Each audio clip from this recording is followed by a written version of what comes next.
young Indian student has been killed after an online date went terribly wrong. Around 9 p.m. on July 23, 2018, emergency services in Melbourne, Australia received a disturbing call. A 19-year-old woman said, "I think I killed someone. I didn't want to, but I did." Constable Luke Colcuan, who was on the phone line, went straight to the usual scenario. Perhaps she had to take a life in self-defense. He tried to calm the woman down and asked her what happened. She said, "He didn't seem scared. I told him. He's on my bed. It feels so good." Luke could not believe what he was hearing. This was a murder confession. He asked the woman, "Have you actually done that?" To which she replied, "You never believe me. Why don't you believe me?" This was a strange thing for a woman to tell an officer, except Luke thought the voice was familiar too, and when he visited the address, he realized his hunches were right. This was 19-year-old Jamie Lee Dolhe. Luke and his team, the Sunbury PD, had been at her address many times. Jamie Lee's neighbors phoned dozens of times to report the noise disturbances and violent outbursts. Jamie Lee was violent and unpredictable, and she had scared her carers from coming home to her anymore. Her increasingly violent crimes were cries for help, but no one was there to help her anymore. She had scared them all into hiding. Now the worst had happened, and Melbourne authorities had to piece her story together. As it goes in cases like this, the only thing we can do is analyze the case and use the story to prevent other similar tragedies from happening. This is the case of Jamie Lee Dolhe and Malin Rathod. Officers and paramedics made it to Jamie Lee Sunbury's home within minutes of her call. Jamie let them in, but she was not frantic about the lifeless body of a man on her bed. Instead, she was shouting at the officers, accusing them of never believing her. "I told you he was dead. Why don't you believe me?" No one had said they didn't believe her. The authorities did, however, come to her home to try and save 25-year-old Malin Rathod's life and take Jamie Lee into custody. Malin was rushed to the nearest hospital, and the adult toy tied tightly around his neck was removed. But the following day, Malin succumbed to his injuries in the hospital. His family was as devastated as they were furious. How could this happen to a kind man who never wished harm to those around him? He had come to Australia to pursue his dreams, believing the country to be a safe place full of opportunities. Instead, it was their worst nightmare. He had moved to Australia from Gujarat, India, 4 years ago. He enrolled at Charles Sturt University to pursue a master's degree in accounting. He also worked as a part-time delivery driver to support his studies. Every time he spoke to his family, he sounded happy. He was making friends, his professors were supportive, and he was happy to be there. Now he was gone, and they had no idea who could have done this. They had just spoken to Malin earlier that day, and there was nothing that had them believe he was in trouble. His Australian friends also spoke to the authorities and described him as hardworking but humble and an easygoing man. He made no enemies. He was funny, kind, and generous. He was a very humble personality, very jolly nature. He used to crack jokes, and he loved to play cricket. All his loved ones wanted answers, and so did the Melbourne authorities. When Jamie Lee was arrested, her phone was confiscated, and the detectives looked through her most recent activity. Just that day, July 23, 2018, she had logged onto a dating app called Plenty of Fish and matched with Malin. Her Plenty of Fish bio read, "Borderline personality disorder and suicidal tendencies, into extreme fetishes, vampire fantasies, biting people, and being against my will." It's safe to say Jamie Lee's bio was not particularly inviting. If anything, it was quite disturbing, and it sounded like she needed help more than a date. But dating apps are not generally places where people look for psychiatric help, and when Malin stumbled upon her profile, he thought this was a good enough match for the night. He'd worry about her bio later. At around 7 p.m., the two exchanged 6 explicit messages. Malin concluded with, "We'll do whatever you want." Shortly after 8 p.m., Malin arrived at Jamie Lee's home. The two had a drink, and then Jamie said she would go to her bedroom to put on her favorite costume and perfume. She would make this a night to remember, but not in the way Malin or anyone expected. The authorities didn't just have Jamie Lee's phone to go through. They had Jamie herself inside an interrogation room. Their question for her was simple enough. Why on earth did you take this man's life? Jamie Lee simply responded that she was having a bad day. So after she matched with Ma Lin on the dating app, she decided he was going to be her first prey. She was telling the truth. When investigators went through her computer, they discovered a series of Google searches she had made shortly after inviting Ma Lin over. Here are some of them. I'm going to kill someone tonight for fun. I'm going to kill someone tonight, help. 10 steps to committing a murder and getting away with it. Jamie Lee said that when Ma Lin arrived at her address, she was even more confident she could do it. He was small enough for her to be able to outpower him. But she didn't describe him as small, she used the word weak.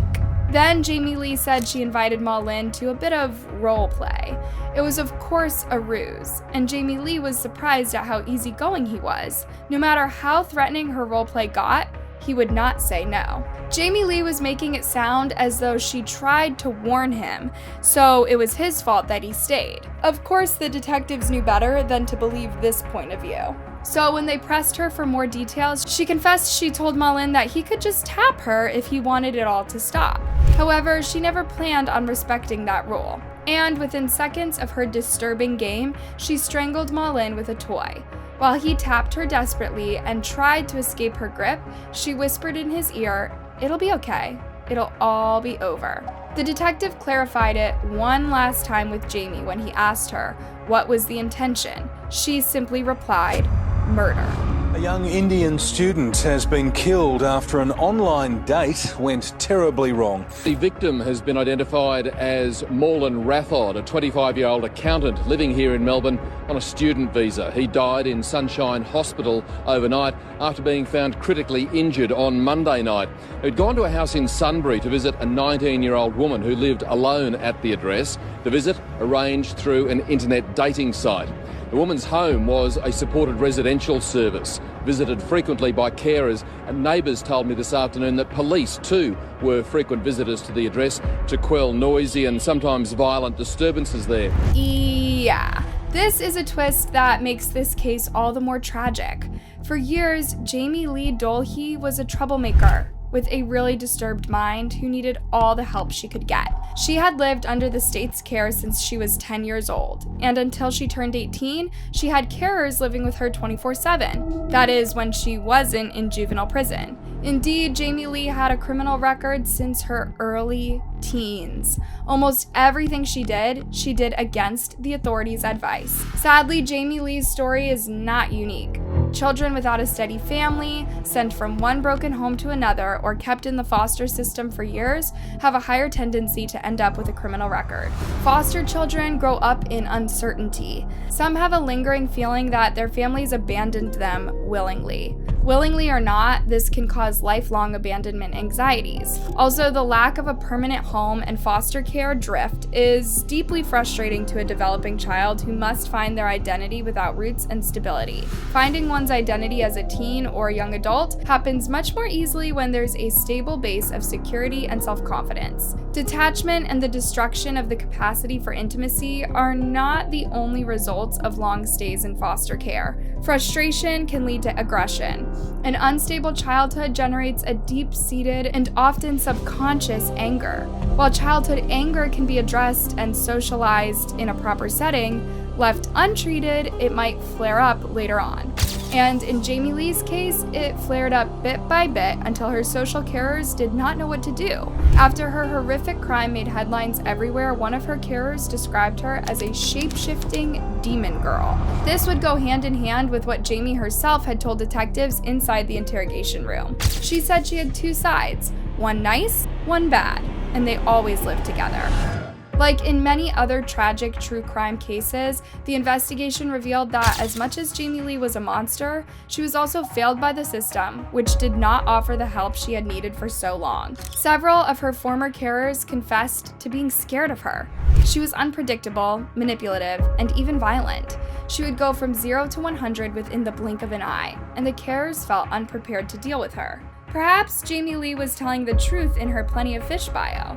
What the carers described fits well within the borderline personality disorder symptom chart: unstable, intense relationships, strong fear of abandonment, rapid mood changes, impulsive and dangerous behavior, self-paranoia, and anger management issues. Remember Jamie's rant at the constable and authorities on the day of her arrest?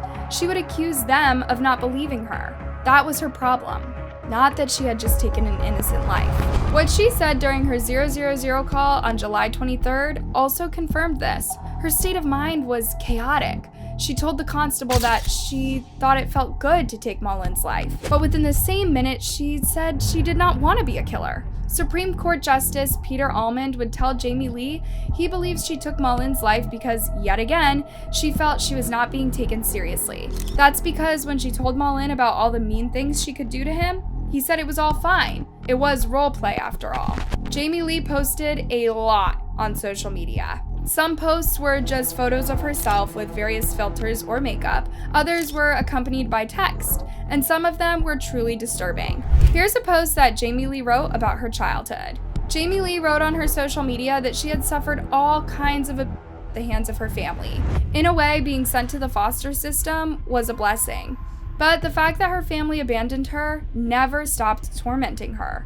She wrote this on May 20th, 2018. 2 months later, she would take Mullen's life inside her home. On May 21st, she also wrote a post raising awareness about CA and warning parents who behave in this monstrous way with their children. She would inflict unspeakable damage on herself, as this is how she felt. She did not know what else to do. Jamie had also said she felt she had a demon inside of her, fighting to come outside and take control of her body. One of Jamie Lee's friends spoke to the detectives too. She said her two-faced description of herself was true. 1 minute the friend said Jamie would be smiling and cracking jokes. The next, she would literally growl like a wolf. A few days before taking Mullen's life, Jamie Lee posted one more photo of herself, this time on Facebook. On July 23rd, the day she took Mullen's life, she texted one of her carers. She said, "I feel really sick with bad temptations. I want to call the police, but they won't believe me. I want to cry." There were several red flags around Jamie Lee. Her mental health was deteriorating by the week, and she openly admitted to finding happiness in watching others suffer. She was on a path from self-destruction to destruction. Yet, no one realized they had to take more drastic measures to prevent Jamie Lee from hurting others. Jamie Lee Duolhe's case is a complicated one. The authorities couldn't blame her carers. After all, she had not warned anyone that she would take a life. And you can't have someone arrested over a hunch. Could someone have had Jamie Lee committed to a psychiatric hospital? Perhaps, but it's always clearer in hindsight. Jamie Lee herself could not be fully blamed for what she did, as outrageous as it might sound. After her arrest, her mental health was assessed by some of the most renowned psychiatrists in Australia. They all reached the same conclusion. She was one of the most psychologically damaged patients they had ever come across. In simple words, this means that Jamie Lee was not fully in control of her actions when she unalived Mullen, so she couldn't face the same degree of penalty as someone declared sane after a psychiatric evaluation. During her first court appearance, Jamie Lee was jolly. She showed her self-proclaimed nice side to authorities and journalists. Shockingly, she entered a plea of not guilty. For 12 months, Jamie Lee was assessed again, interviewed, and interrogated with one purpose: to determine if she was fit to stand trial. By the autumn of 2019, it was concluded that she was. Her trial balanced two opposing perspectives. According to the prosecution, Jamie Lee was more than open about her intent to unalive Mullen Rathod. After all, she had told detectives right after her arrest that she decided she would take his life as soon as they matched on the dating app. And when she saw him, she knew he was quote-unquote weak enough to be outpowered by her. What more than this confession could the jury want? Prosecutor Patrick Bork said, "She deliberately strangled him, ignored his tapping, the panic symbol, until he became a dead weight." However, Jamie Lee's attorney, Sharon Lacey, went with another point of view. Jamie Lee was an extremely troubled young woman with a history of CA, SA, and severely disturbed childhood. Sharon also said that Jamie Lee suffered from stunted psychological development as a result of all the trauma. While nothing excuses taking a life, Jamie Lee's mental state at the time of the slaying goes to explain why she could only be convicted of manslaughter, a lesser charge for a person who is not in control of their actions. The prosecution, however, brought a psychiatrist who made a strong statement. He said that while Jamie Lee did suffer from a slew of mental illnesses, she did not suffer from psychosis. This meant that she knew what she did was wrong. While this was happening, Jamie Lee was drawing in a kid's coloring book and making origami. She did not appear to listen to what was going on around her, nor did she make eye contact with anyone in the courtroom. Every now and then, she smiled or laughed, often inappropriately. This only went to confirm Sharon's theory. Then there was also testimony confirming Jamie Lee thought of herself as a werewolf. Other times she was convinced her actions were controlled by an evil demon inside her. By New Year's 2020, there was a bit of shocking news making headlines all over Australia. A Sunbury woman who choked an Indian university student to death only hours after meeting him on a dating app has been acquitted of murder. Jamie Lee Dolagai admitted she felt good after her victim, but a jury found she did not intend to kill him. Hours before Jamie Lee Dolagai lured her prey into her bedroom, the woman who once believed she was a werewolf searched online 10 steps to commit a murder and get away with it. Jamie Lee was found not guilty of murder by reason of insanity. However, her confession and mountains of evidence could not have Jamie back out on the streets. She was found guilty of manslaughter and sentenced to 9 years in prison. Before her conviction, she said, "I felt good for some reason because I've suffered so much in my life that I feel like I'm taking back what was once rightfully mine." She also stated that she wishes Ma Lin would have escaped her grip and phoned authorities before she could take his life. During the trial, Dolagai smiled to herself as she drew pictures using coloured pencils. Today, however, she simply stared at the floor. Her lawyers say they need until April next year to compile all of her psychiatric reports.